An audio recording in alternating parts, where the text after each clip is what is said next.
በዚሁ ሊድ ወገኖቼ እዚህ ቤት እንዳለን እድሜያችን ቢያልቅ ደስ አይላችሁ? እንደተናገርንለት፣ እንደዘመርንለት፣ በዓል እንዳከበርንለት፣ ጾም እንደጾምንለት፣ ጭምት እንደሆንለት፣ ንጽህናችን እንደጠበቅን ሳንረክስ ሳንተዳደፍ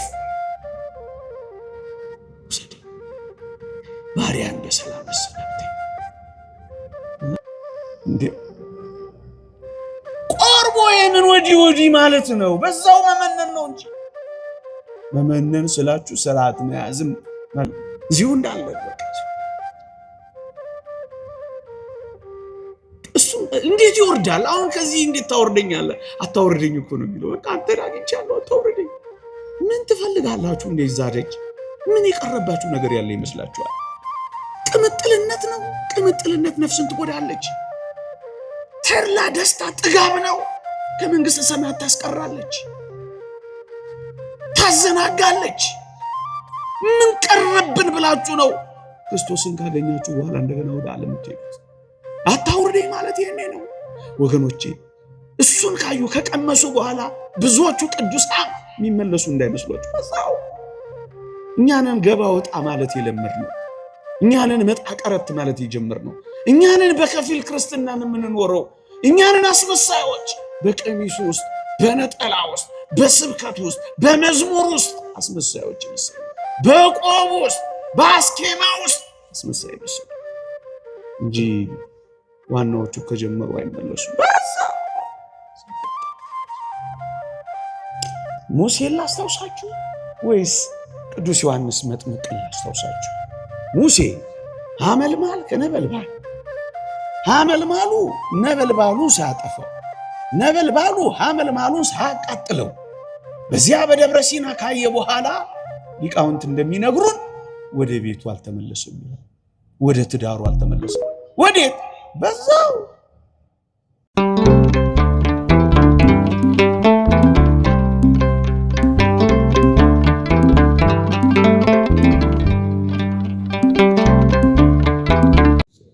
በስመ አብ ወወልድ ወመንፈስ ቅዱስ አሃዱ አምላክ አሜን።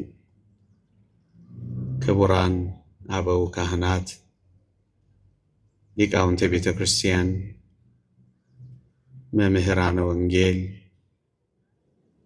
የተወደዳችሁ የእግዚአብሔር ቤተሰቦች፣ የእመቤታችን የቅድስት ድንግል ማርያም የአስራት ልጆች፣ የቅዱሳን ወዳጆች በልዑል እግዚአብሔር ስም እንደምን ሰነበታችሁ? እንደምን አላችሁ? አሜን። በምህረቱ የጎበኘን፣ እንደ በደላችን ያልከፈለን፣ እንደ ኃጢአታችንም ያልተቆጣጠረን፣ ምህረቱን ያበዛልን፣ ይቺን ዕድል ይቺን ጊዜ ለምስጋና ለውዳሴ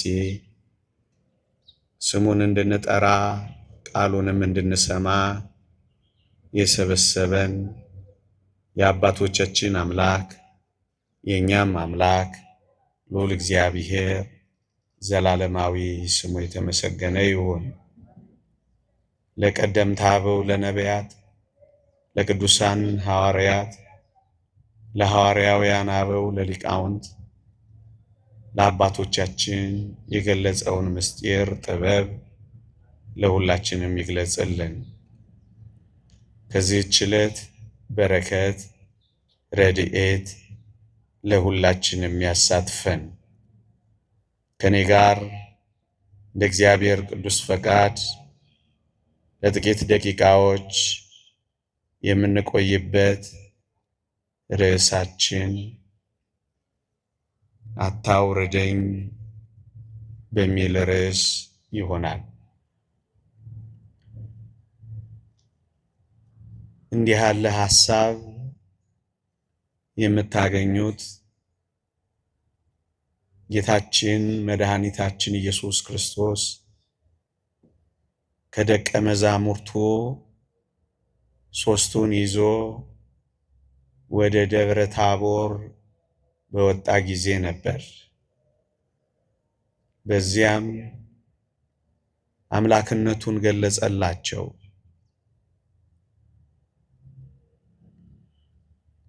በምድር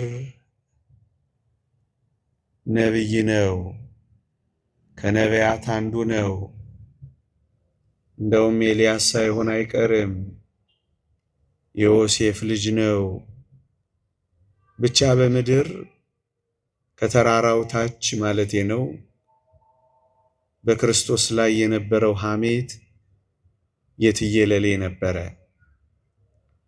እንዲህና እንዲያ እያሉት እያሙት የብዙዎችን ሐሳብ ከፍለው ነበረ።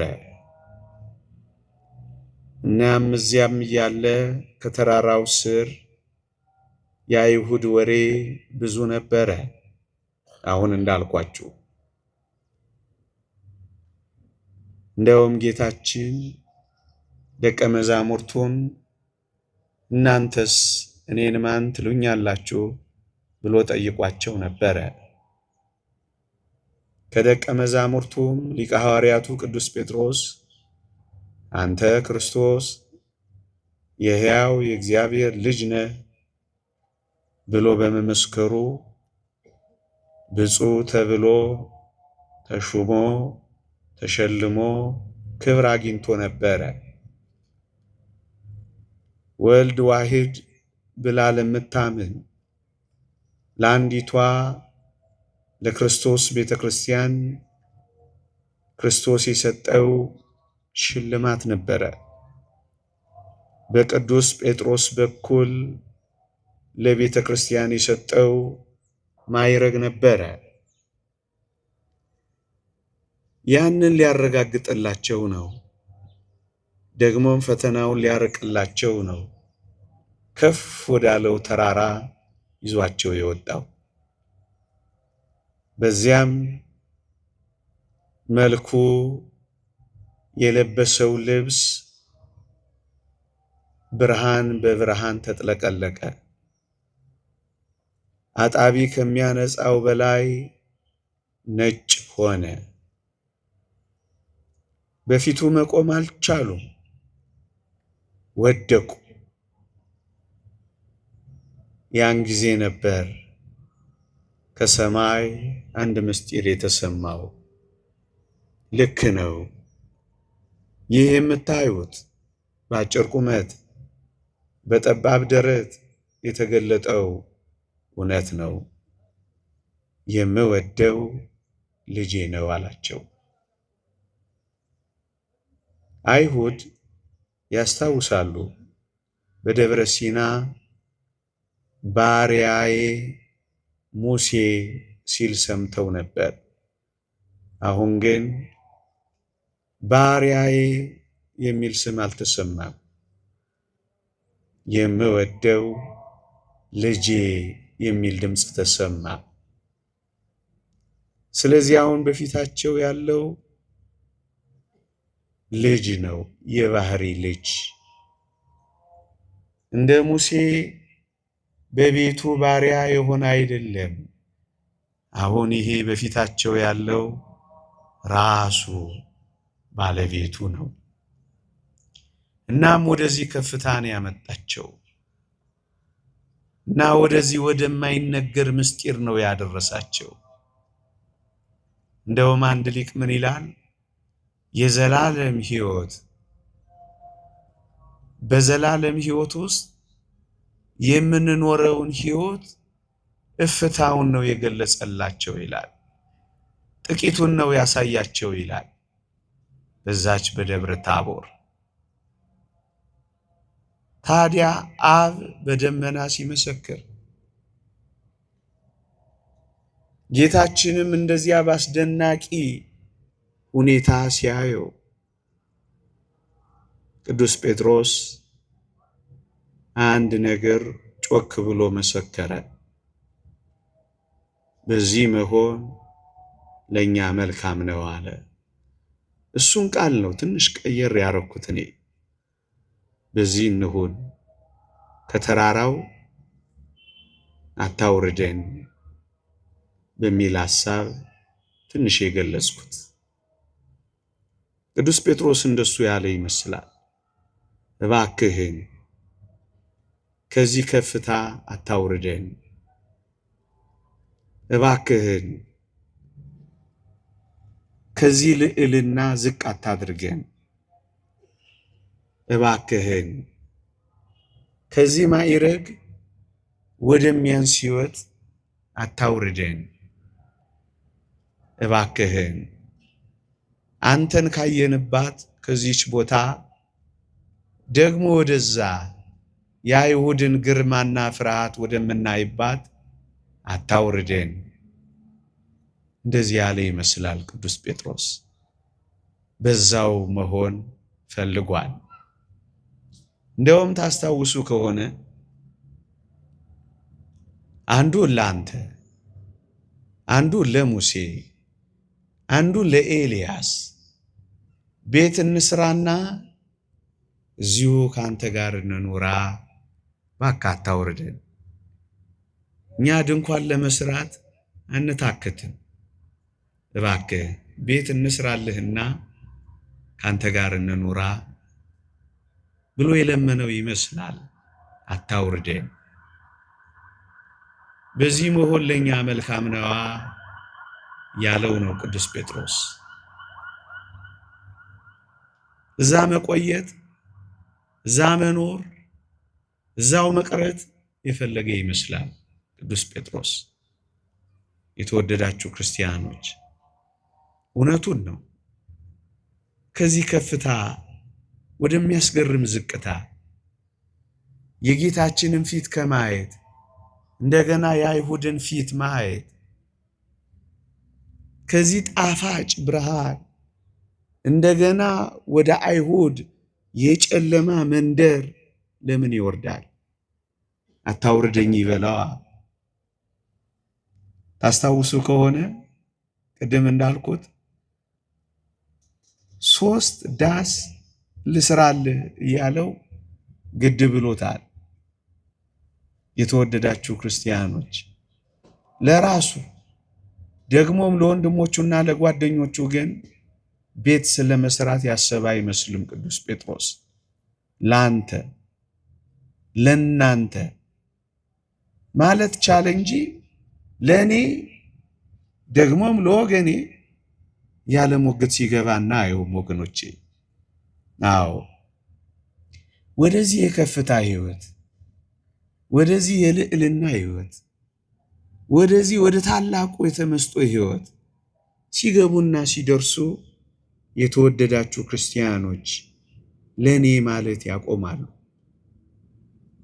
ወደ ክርስትና ከፍታ ስንመጣ፣ ወደ መንፈሳዊ ወጣም ስንመጣ የተወደዳችሁ ክርስቲያኖች ለራሳችን መኖርና ቆምና ለሌሎች መዳን እንተጋለን።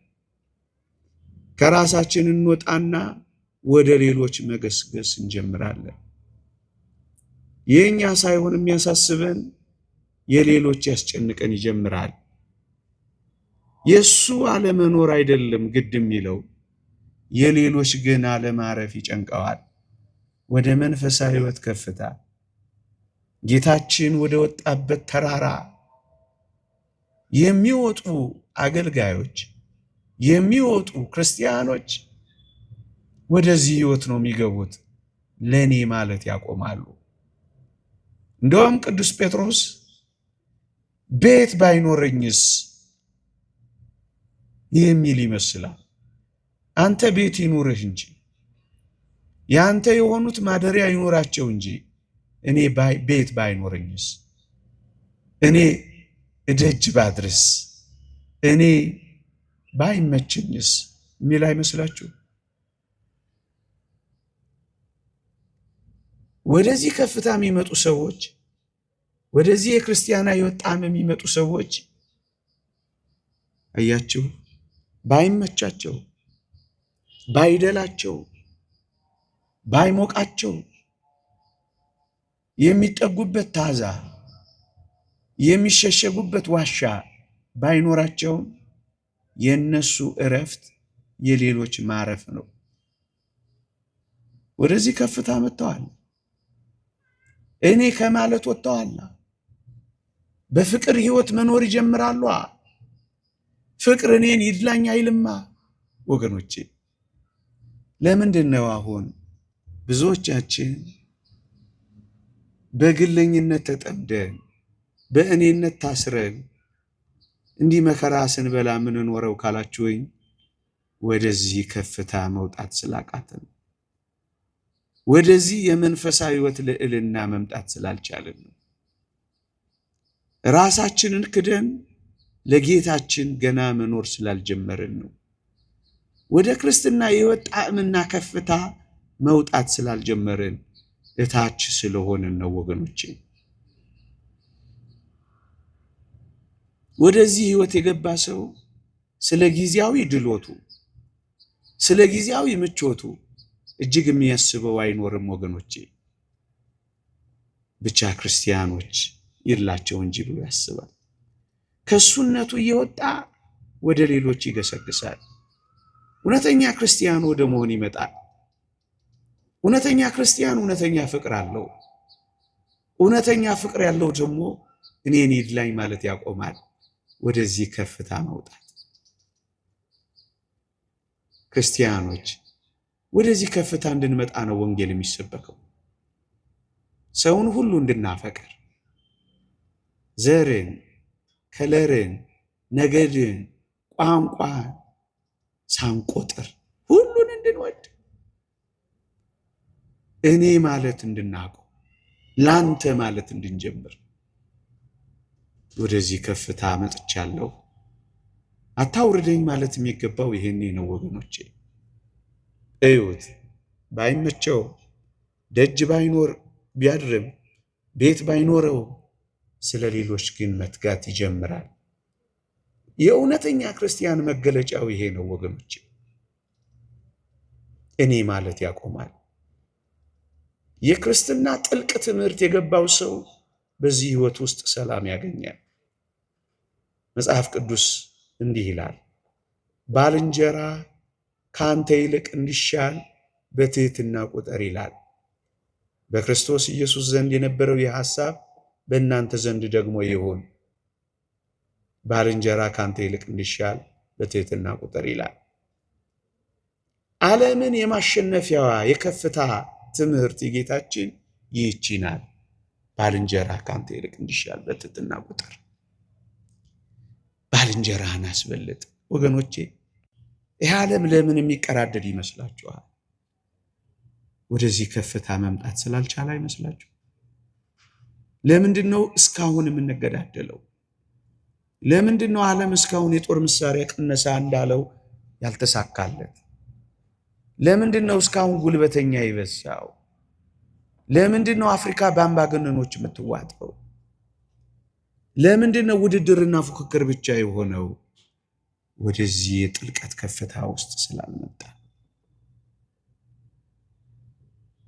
ታች ነው ዓለም ያለው። የትኛው ታች? ሰው በእውነትና በምልአት ነፃ ሊባል የሚችለው ራሱን ከሰው ልጆች ሁሉ ሲያስቀድም ነው ወደሚለው ሰይጣናዊ ትምህርት ውስጥ ነን ያለ ነው። ገና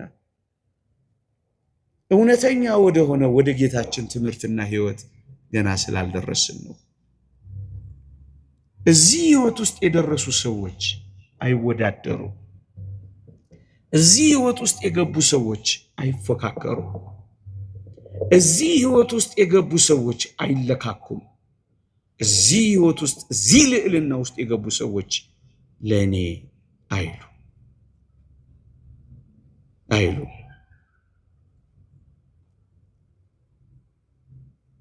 ስለዚህ ሰላማዊ ሆነው ይኖራሉ። ምድርን በገነት ያጣጥማሉ። መተጋገል የሌለባት፣ ቁርሾ የሌለባት፣ ቂም የሌለባት፣ መተናነቅ የሌለባት ሰላማዊ ህይወት የሚኖሩባት የገነት ህይወት ማለት ይቺ ህይወት ናት ወገኖቼ። አንዱ ራሱን ለሌሎች ዝቅ ካደረገ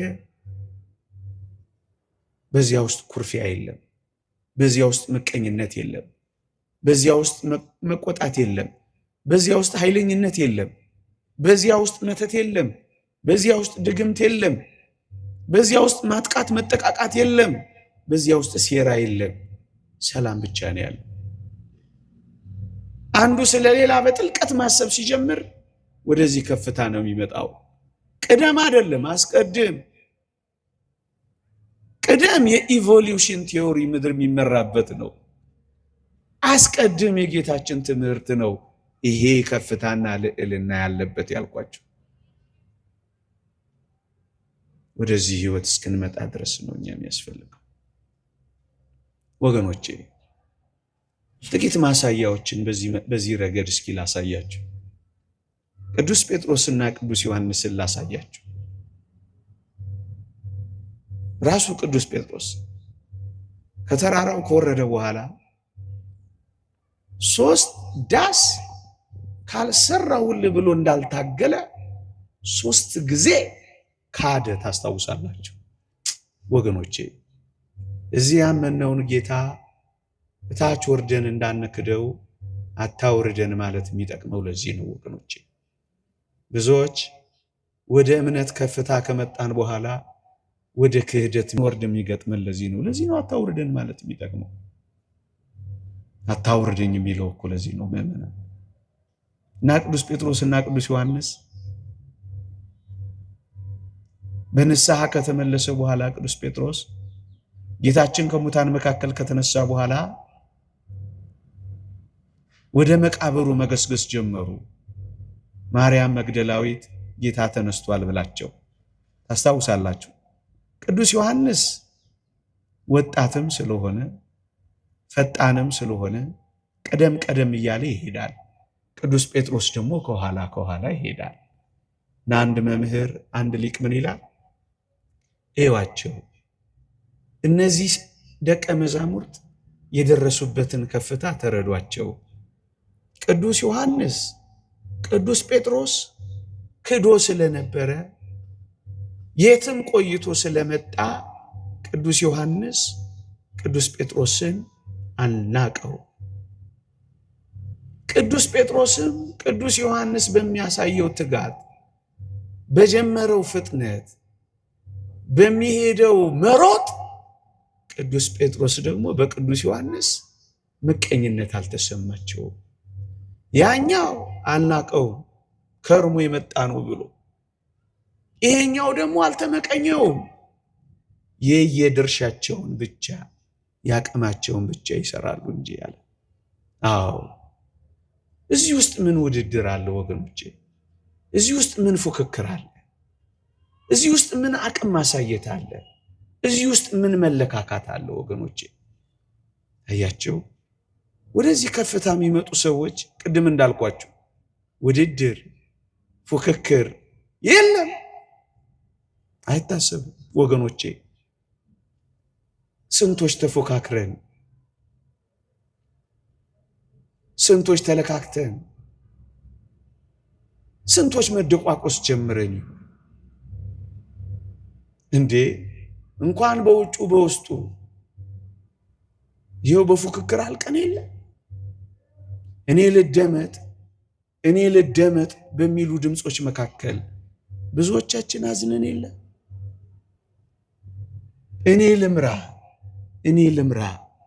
እኔ አለቃ ልሁን፣ እኔ ገዢ ልሁን በሚባባሉ መካከል ብዙ ሳሮች ተጨፍልቀን የለ። እዚህ ጣዕም ውስጥ እዚህ ህይወቱ ሲደርሱ ግን ፉክክር የለም፣ ውድድርም የለም፣ መለካካትም የለም። ድርሻቸውን ብቻ ይወጣል። የሚንቅም የሚመቀኝም አይገኝም በዚህ ህይወት ውስጥ ወገኖቼ። አያችሁ፣ ይሄ ከፍታ ኩርፊያ የሌለበት ከፍታ፣ ጥርስ መንከስ የሌለበት ከፍታ፣ አይን ደም መልበስ የሌለበት ከፍታ፣ ቅያሜ የሌለበት ከፍታ፣ ድርሻቸውን ብቻ የሚወጡበት ከፍታ። ይቺ ጥልቀት ያላት መንፈሳዊ ህይወት ናት። ሰው ከፍ ሲል መውደድ፣ እኔ ያለ ማለት፣ የያቅሙን ብቻ ሰው እንዲያደርግ መፍቀድ። እንዴ አንዱ እንደዚህ ይሰራል፣ መልካም ከተሰራለት ከተሳካለት ይስራ። አንዱ ደግሞ አቅሙ ይሄ ይሆናል፣ እሱን ደግሞ ያድርግ። ለምንድን ነው ሁላችንም እንደራሳችን እንደኛ ካላደረጉ እያልን መከራ ምን በላው ምናበላው? ወገኖቼ እንዴ ይሄ የጎዳን እንደሆነ አታውቁ?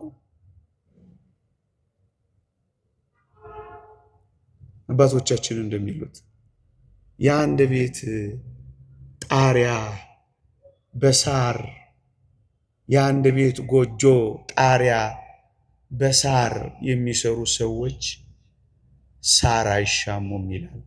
ወገኖቼ በዚህ ዘመን የአንዲቷን ቤተ ክርስቲያን ጣራ በሳር እየሰራን ጣራ ሰሪዎቹ ሳር እየተሻማን መሆኑን አተነው ነው? ባዶ ልናስቀረው ነው? ሽሚያ የበዛው ውድድር የበዛው እኔ መባባል የበዛው እያችሁ ወደዚህ ከፍታ ስላልመጣ ሁሉም እንደኔ ሊሆን አይችልም። እኔም እንደ ሁሉ ልሆን አልችልም። ቅዱስ ዮሐንስም ያዕቆቡን ይሮጣል።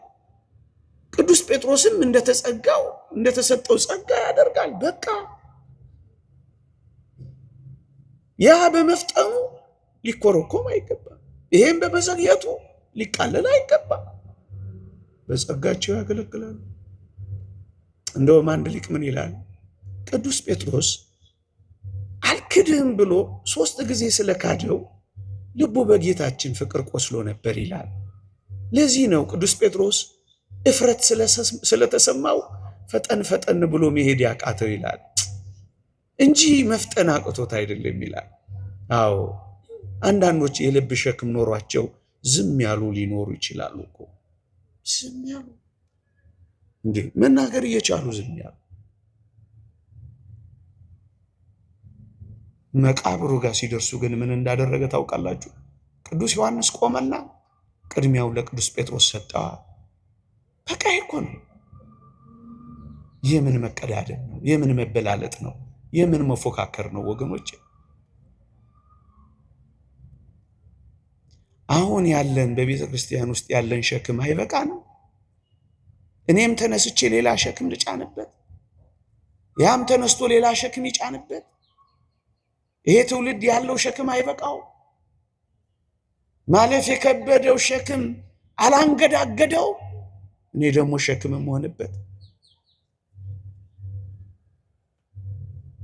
የውጭው ማቁሰል አልበቃ ብሎት የውስጥ መቆሳሰል ደግሞ ሰው እንዳናተርፍ ለማድረግ ነው። ፉክክር የለም፣ ውድድር የለም፣ መለካካት የለም፣ አሳያለሁ ማለት የለም፣ መገላለጥ የለም።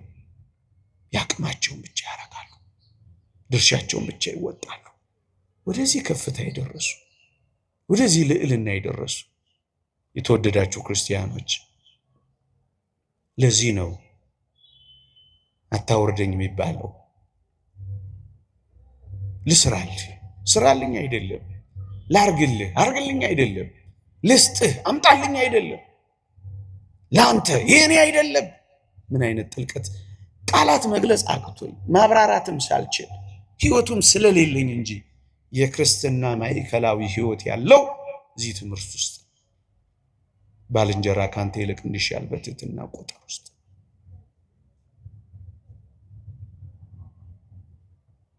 የተወደዳችሁ ክርስቲያኖች ወደዚህ ከፍታ የወጣውን ሰው በርናባስ የሚባለውን አንድ የጌታችንን ደቀ መዝሙር እዚህ ሐዋርያት ሥራ ውስጥ እናገኘዋለን። እዩ፣ ቅዱስ ጳውሎስ ከይሁዲነት ወደ ክርስትና የመጣ አገልጋይ ሆኖ ሲያየው ንግግሩን፣ ትምህርቱን፣ ህይወቱን፣ ቆራጥነቱን፣ ጭካኔውን፣ ትጋቱን ሲያየው ቤተ ክርስቲያን እንድትቀበለው ያደረገው ይላል አንድ ሊቅ ቅዱስ ጳውሎስን በርናባስ ነው ይላል። በርናባስ እስከ ሐዋርያት ሥራ ምዕራፍ 13 ድረስ በርናባስና ሳውል ሲል ታገኛላችሁ። ዋና አገልጋዩ፣ መሪው፣ ዋና ተናጋሪው በርናባስ ነበር። ቅዱስ ጳውሎስን ሲያየው ግን በጣም ተደነቀ፣ የእግዚአብሔርን ጸጋ ከበረ። ከዛ ምን እንደሚል ታውቃላችሁ? ከሐዋርያት ሥራ ምዕራፍ 13 በኋላ ተመልከቱ። ሳውልና በርናባስ በሚል ተቀየረ። ዋና አገልጋይና ተናጋሪ ያደረገው ጳውሎስን ሳውልን ሆነ። በርናባስ ፈቀቅ አለና ቦታውን ለጳውሎስ አስረከባ። አያችሁ ከፍታ ወገኖቼ። ስንት ሸክም አለብን በዚህ ዘመን በመተጋገል አንዳችን አንዳችንን እየጣለን ምዕመናንን ተከፋፍለን ለመውሰድ የየግል ለማድረግ መከራ መንበላ ወገኖቼ። የግድኛ እኮ መሰማት የለም። ምን የሚሰማ ነገር አለ? ምን የሚደመጥ ነገር አለ? እዩት፣ ቦታውን ለቀቀለት። ሂድ አገልግል አለው። እንደሱ ነው እኮ እዚህ ከፍታ ላይ ሲደርስ እኔ ማለት ይቆማል ያልኳቸው እኮ ለዚህ ነው። ለሚገባው ሰው ቦታውን ይለቃል። የተሻለ ሰው ሲመጣ ፈቀቅ ይላል። አበቃ። እዚህ ልዕልና ላይ ሲደርሱ እንደሱ ነው የሚሆኑት። እነሱ ያቆሙና ሌሎች ይቀጥላሉ። አይታገሉ፣ እኔ አይባባሉ፣ አይፎካከሩ፣ አይለካኩ፣ ዝነኛ ለመሆን መከራ አይበሉ። የሚችሉትን ብቻ ያደርጋሉ። ስለ ምዕመናን ድህነት ነፍስ ብቻ ይጨነቃሉ። ስለ ታላቋ ቤተ ክርስቲያን ይህን ዘመን ተሻግራ ስለ ማለፏ ብቻ ያስባሉ። በላጭ ለመሆን አይታገሉ። ከተቻለ ለመረሳት ያስባሉ። ያያችሁ ወደዚህ ከፍታ ሲደርሱ እንደዚህ ነው የሚሆኑት። መጣላት ሁሉ አይችሉም። እነዛን አባቶች ሰምታችሁ የለ በገዳማቸው አንደኛው መነኩሴ አንደኛው ምን ብሎ ይጠይቀዋል አሉ። አረ ለመሆኑ በዓለም ያለ ሰው ለምንድን ነው የሚጣላው? እንዴት ነው የሚጣላው ብሎ ጠየቀው አሉ። አንደኛው ምን ብሎ መለሰ አሉ። ይህን እስከዛሬ አታውቅም? እረ አላውቅም። በልን ያሳይሃለሁ። እንዴት ታሳየኛለህ? በደንብ ነው ማሳየህ። ዝቅ ሲል ጠያቂው ዳዊት ይዘዋል። ዳዊቱን ተቀበለውና ይሄ ዳዊት ያንተ ነው አይደል? አዎ። በልህን ዳዊት ወስድብሃለሁ። እሺ። ነገ ማለዳ ለኪዳን ስንገናኝ ያንተን ዳዊት ይዤ እመጣለሁ። እሺ። ያኔ ዳዊቱን ታይና ይሄ ዳዊት እኮ የኔ ነው ትላለህ አለው። እኔም ቆጣ ብዬ ያንተ አይደለም የኔ ነው እላለሁ በስጨት ብዬ። ከዚያ እኔ ከተበሳጨሁት በላይ አንተም ተበሳጭና የኔ ነው ትልና ታንቀኛለህ። ያን ጊዜ ዓለም እንዴት እንደሚጣላ በተግባር ሳያለሁ ይለዋል። ተቀጣጠሩላችሁ። ምን ሊያረጉ ሊጣሉ። ዓለም እንዴት እንደሚጣላ ከውጪ እስከ ውስጥ ዓለም የሚጣላው በዚህ ነው። ሌላ ምንም እኔ ይበልጥ ነው። ሌላ ምን አለው? በነጋታው ተገናኙ። ልክ እንደተባሉት ለጸብ ሪሄርስ ማድረግ ጀመሩ፣ መለማመድ ጀመሩ። ከዛ ምን ሆነ መሰላችሁ? ይሄ ዳዊት የኔ ነው አለ ባለቤቱ። ይሄኛው የጸቡ ድራማ እንደተጀመረ አውቋል። የኔ ነው አለ ቆጣ ብሎ። ያኛው ኧረ የኔ ነው ብሎ እንቃረገው። አሁን ያኛው ምንድን ነው ማድረግ ያለበት? የበለጠ እኔ ነኝ ብሎ ገፍትር። ከዛስ ጸቡ ሞቅ አይደለም? ያን ጊዜ ደግሞ እዛ አካባቢ ላይ ያለ እፍ እያለ ጸቡን ምን ማድረግ ማራገብ አይደለም? ያኛው ንቅ ሲያደርገው ወይ ለካ አንተ ነው ውሰደው ብሎ ሰጠዋል። ተቀጣጥረው መጣላት አይችሉም። ምክንያቱም እዚያ ከፍታ ላይ ደርሰዋል፣ እዚያ ልዕልና ላይ ደርሰዋል ወገኖች። ታዲያ ከዚህ ልዕልና አልወርድም እኮ ነው ለአንተ ለሙሴም ለኤልያስም እየሰራው ልኑር እንጂ እኔ ምን ቤት ነኝ? ባይመቸኝም ባይደላኝም ቤት ባይኖረኝም ደጅ ባድርም ድንጋይ ብንተራስም ድንኳን ባይኖረኝም ከዚህ ግን አታውርደኝ ያለ ይመስላል ወገኖቼ። ከዚያ ከወረደ በኋላ የገጠመውን ነገርኳችሁ አይደል? 3 ዳስ ልስራልህ ብሎ የተጋደለው 3 ጊዜ ነው የካደው። ሲወርዱ እንደዚህ ነው ወገኖቼ። አታውርደን እንበለው በዚህ ዘመን።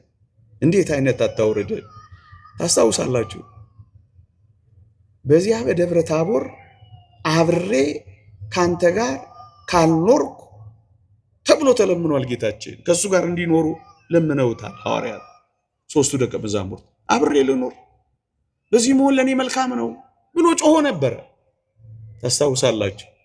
በጌቴ ሴማኒ ግን እባካችሁ አብራችሁኝ ከኔ ጋር ትጉ ብሎ የለመናቸው ጌታችን ነበረ። አዎ ከዚህ ልዕልና ከወረድን እንደ ጥንቱ መለመንና ቆምና እግዚአብሔር እኛን የሚፈልገንና የሚለምነን ይሆናል። እባካችሁ አታውርደኝ ማለት የሚገባው ለዚህ ነው። በጌቴ ሴማኒ ታስታውሳላችሁ?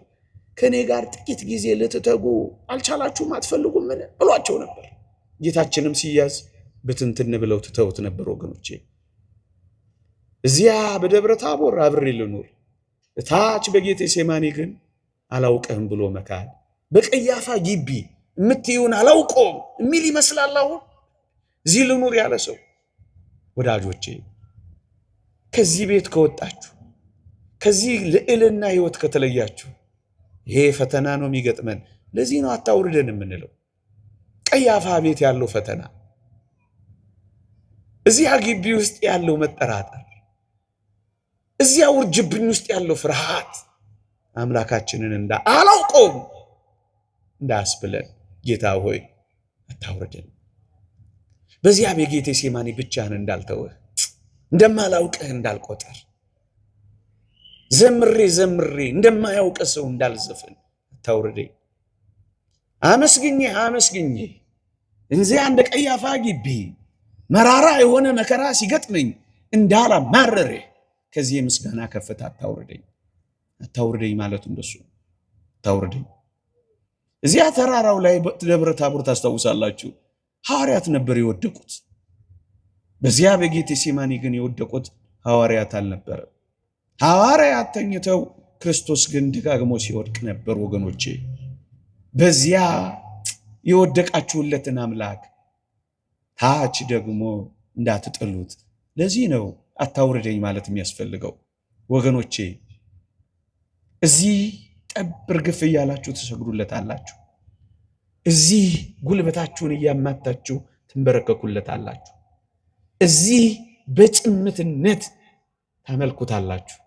ታች ወርዳችሁ ግን እንዳትጥሉት፣ እዚያ እንዲወድቅ እንዳትፈቅዱለት፣ እዚያ ያከበራችሁትን አምላክ እዚያ እንዳታዋርዱት፣ እዚህ የወደቃችሁለትን አምላክ እዚያ እንዳትጥሉት። አታውርደኝ ማለት እኮ የሚያስፈልገው ለዚህ ነው።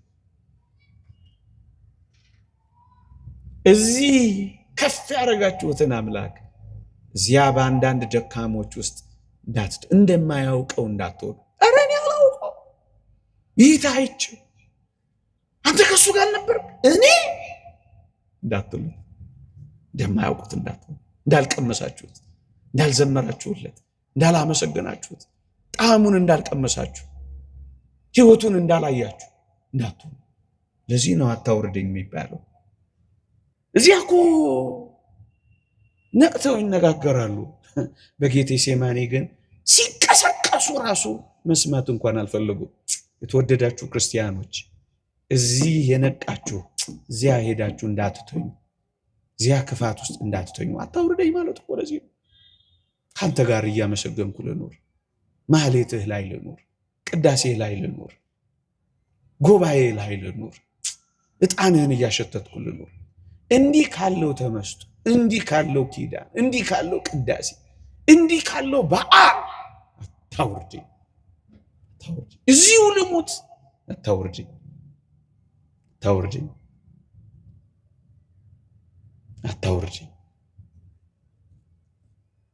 በመልካሙ ጊዜ እንደ ደብረ ታቦር ባለው ገጽህ ልብስህ አንጸባራቂ ነጭ በምትሆንበት ጊዜ አጅቤህ ከብቤህ፣ በዚያ በቀራንዮ ግን የደም ጎርፍ ስትጎርፍ ላብ ሲያልብ በጌቴ ሴማኒ እንዳልክድህ እባክህ አታውርደኝ። ሲመቸኝ አምልኬህ ሳይመቸኝ ጠንቋይ ቤት ሄጄ እንዳልክድ ስዕለት ተስዬ አንተ ሰጠኸኝ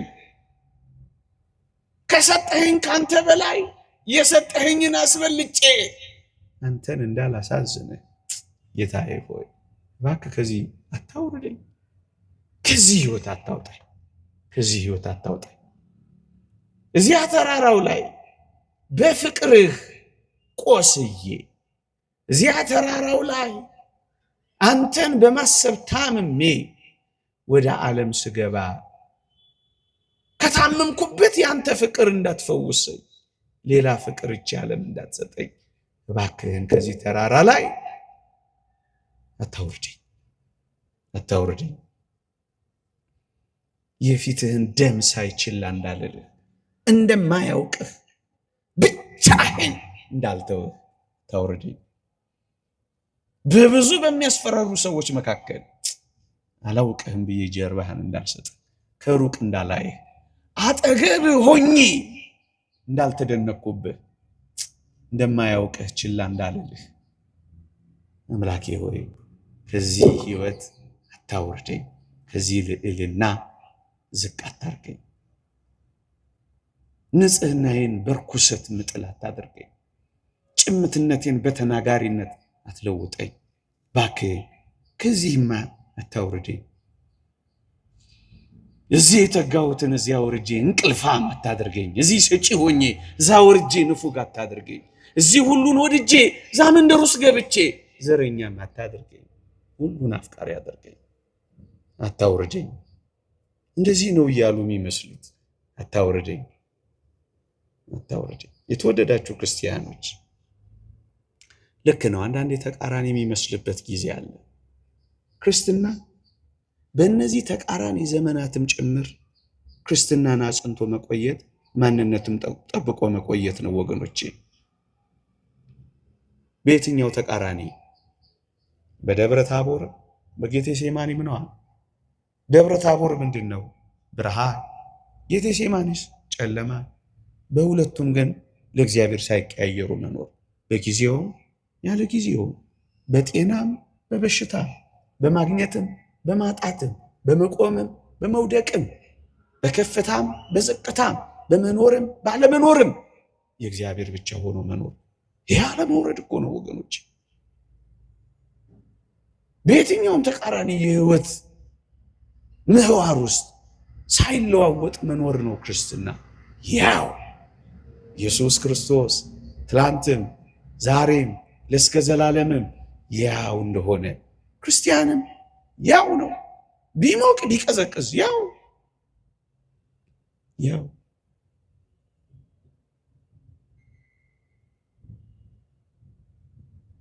በመልካም ጊዜ ብቻ ሳይሆን በክፉ ጊዜ ያው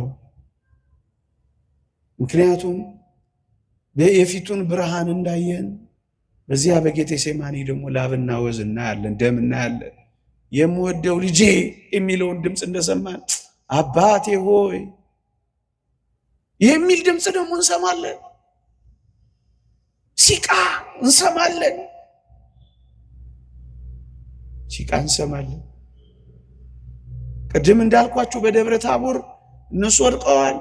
በጌቴሴማኒ ሲወድቅም ልናየው እንችላለን። ሁሉ ነገር ተቃራኒ ሊሆን ይችላል።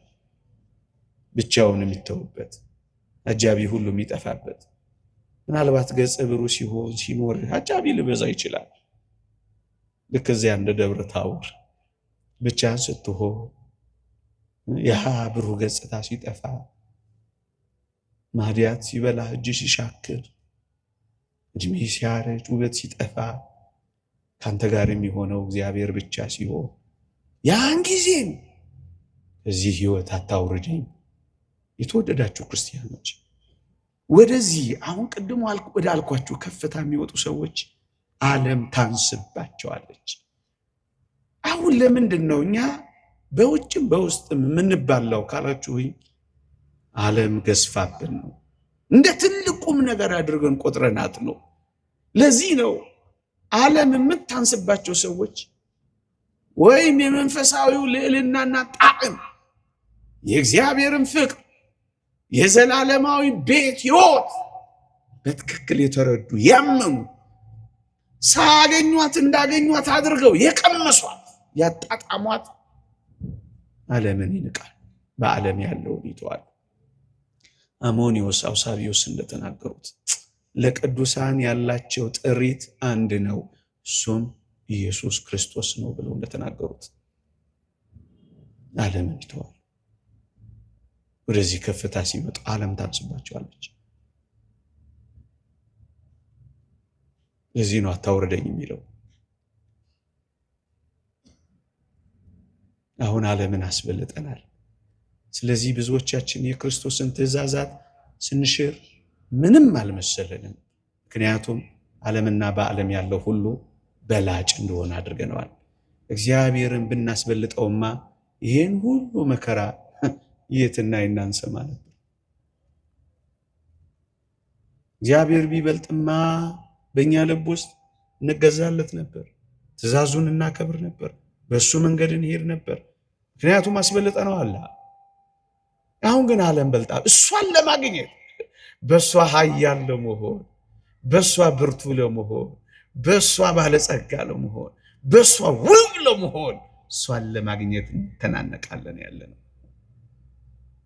ላይ ሆነው የሚመለከቱ ወገኖቼ በብዙ ከፍታ በአውሮፕላን ውስጥ ስትበሩ ዓለምን እህችን ምድር እኮ ደቃቅ ሆነ እኮ ነው የምታዩት። እንደውም አንዳንዴ የሌለች ነው የምትመስለው።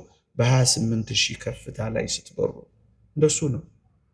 በመንፈሳዊ ወጣ ወደዚህ ከፍታ ስትመጡ ደቃቅ ሆነ ነው የምታዩት። እዚህ ግቢ የምትባል አትመስልም። ወደዚህ አይነት ከፍታ መምጣት ከዛ ዓለምን ትንቃታለህ። ትኖርባታለህ ግን አትኖርላት፣ አትሞትላት። በዓለም ውስጥ ትኖራለህ። ዓለም ግን በአንተ ልብ ውስጥ አትኖር።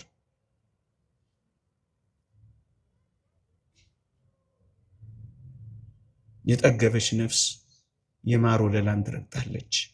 የጠገበች ነፍስ ግን የጠገበች ነፍስ የማር ወለላን ትረግጣለች። የተራበች ነፍስ ግን የመረረው ነገር ሁሉ ይጣፍጣታል ይላል። አብዛኞቻችን ሁላችንንም ማለት አይደለም፣ የመረረው ነገር ጣፍጦናል። ለዚህ ነው እንደዚህ ይሆን ያለ ነው። እዚህ ያላችሁትን እንኳን ላይጠቅስ ይችላል። የመረረው ክፋት፣ የመረረው መገዳደል፣ የመረረው ስም መጠፋፋት፣ የመረረው ነውር ክብራችን እስከ ለምን ዓለም ገዝፋብናለች። ከላይ ሆኖ ለሚያያት ግን ዓለም አይጓጓማ። እንደውም ከዓለም ለመለየት ስለሚጓጓ ይመስላል አታውርደኝ፣ ከዚህ ተራራ አታውርደኝ የሚለው ለመለየት ይጓጓል። እውነተኛ ክርስቲያኖች ለመለየት ነው የሚጓጉት። ከዚህ ቁርበቴ ከተለየው በኋላ እግዚአብሔርን እንዳያውቃለሁ፣ ዓይኖቼም ይመለከቱታል፣ ልቤ በመናፈቅ ዝሏል ይላል ጻድቁ ኢዮብ። ልባቸው ይናፍቃል። ሞተው አምላካቸውን እስኪያዩ ድረስ ልባቸው ይናፍቃል። መለየት ይፈልጋሉ ያልኳችሁ ለዚህ ነው። ቅዱስ ጳውሎስንም ላንሳላችሁ። በዚህ መሆን ለእናንተ መልካም ነበር፣ ለእኔ ግን ብሄድ ከክርስቶስ ጋር ልኖር ናፍቃለሁ፣ ከሁሉ ይልቅ እጅግ የሚሻል ነውና። ምክንያቱም ቀምሰዋታል። ሲቀምስ እንደዚህ ነው፣ ልሂድ ልብረር ነው የሚለው። ምዕመናን እስኪ አንድ ጥያቄ ልጠይቃችሁ። አንዲት ዕንቁ የያዘች አንዲት ውድ ሀብት የያዘች ታንኳ አለች ልበላችሁ። እቺ ታንኳ በጣም ውድ ሀብት በመያዟ ምክንያት በባህር ላይ እየተጓዘች ነው ልበላችሁ። እዚያ ባህር ላይ ማዕበል ተነሳ። እዚያ ባህር ላይ ከባድ ነውጽውጽታና ነፋስ መጣ። ታንኳይቱን እስኪደፍቃት ሀብቷንም እስኪያጠፋ ድረስ ኃይለኛ ማዕበል ተነሳ በዚች ባህር ላይ ታንኳይቱ በምትሄድበት። እቺ ታንኳ ደግሞ ውድ ሀብትና ዕንቁ ይዛለች። እስኪ ልጠይቃችሁ፣ የዚች ታንኳ መሪ፣ የዚች ታንኳ ነጂ አብራሪ የዚች ታንኳ ካፒቴን በዛች ባህር ላይ መቆየት ይፈልጋል ወይስ በፍጥነት ከዚች ባህር ወጥቶ ወደቡ ማደር ይፈልጋል? መቆየት ወይስ መውጣት? እዛ መዘግየት ወይስ በፍጥነት መለየት? ባህሩ ላይ በማዕበሉ እየተማታ ከመኖር ወደቧ ላይ ሄዶ መልህቋን መጣል የቱ ይሻላት ይመስላችኋል? በእርግጠኝነት በፍጥነት ወደ ወደቧ መቅዘፍ አማራጭ የሌለው ውሳኔ ነው። ምክንያቱም ሀብቷና ንብረቷን እዚያ ማዕበል ላይ ላለማጣት። ወገኖቼ መጪው ዘመን በግድም በውድም በመከራም በድሎትም እንቁ የሆነውን ሃይማኖትን ሊያስጥል መጥቷል። ይህ ግልጽ ደጃችን ደርሷል። ሰፈራችን ገብቷል። እንቁ የሆነውን ሃይማኖታችን እንዳያስክደን፣ እሱን ማመንን እንዳናውፀን፣ እዚህ ዓለም ላይ መቆየት ብዙ ያስፈልጋል ብላችሁ ታስባላችሁ? ለዚህ ነው በፍጥነት ወደ ወደቡ ሄዶ ማረፍ ብዙዎች የሚፈልጉት፣ በፍጥነት መቅዘፍ። ምክንያቱም ዋናው ሀብት፣ ዋናው ጸጋ ሃይማኖት፣ ሥላሴን ማመን ደግሞ መታመን። ወደ ወደቡ ስንደርስ ግን በማዕበሉና በነፋሳቱ የሚጠፋ ከሆነ በፍጥነት መብረር ብዙዎች ደጋግ ቅዱሳን ይፈልጋሉ። እንደሱ ነው የሚሆነው። ዓለም ታንስባቸዋለች። ምን ያደርጋሉ? እዛ ሃይማኖት ከማሳጣት ንጽህናችንን በርኩሰት የሚደፈቅ ከሆነ ይፈጥናሉ ለመሄድ። ያንን እንቋቸውን ይዘው ወደባቸው ላይ ሄደው ለማረፍ። አውግስጢኖስ ሊቁ እንዳለው ነፍሳችን ባንተና ካንተ ካልሆነ በቀር በሌላ በማንም አታርፍም እንዳለው እጆቹ ላይ ማረፍ ይፈልጋሉ። ምክንያቱም መለየት ይጓጓሉ። እዚህ ከፍታ ላይ የደረሱ ሰዎች ክርስቲያኖች መለየት ይጓጓሉ። ለዚህ ነው አታውርደኝ በዚያ ውሰደኝ የሚል ይመስላል። እንዲህ አይነት ቃል በቅዱሳት መጻሕፍት ውስጥ ታገኛላችሁ ወገኖቼ። ለምሳሌ አረጋዊ ስምዖን በጌታችን የግዝረት ቀን ግዝረት ብለን ወደ ቤተ መቅደስ ጌታችን ሲሄድ አረጋዊ ስምዖን የእስራኤልን መዳን ይጠባበቅ ስለነበረ ጌታችንን በመንፈስ ተረድቶ ቤተ መቅደስ ሄዶ ጠበቀው። ጌታችንንም አቀፈው። አረጋዊ ቃል ኪዳን ተገብቶለት ብዙ ዘመን የኖረ ጃጅቷል። አይኖቹ ያየው የእግዚአብሔርን ማዳን ክርስቶስን። በመጨረሻው አይናችን አምላካችንን አይተን ምን ነው በሞተ። ከዛ ምን አለው መሰላችሁ? ጌታዬ ሆይ እንደ ቃል ባሪያህን በሰላም ልሙት፣ አንተን ባቀፍኩበት በዚህ እጆቼ ዓለምን አልቀፍበት። ስለዚህ ምን ልበል? ልሙት።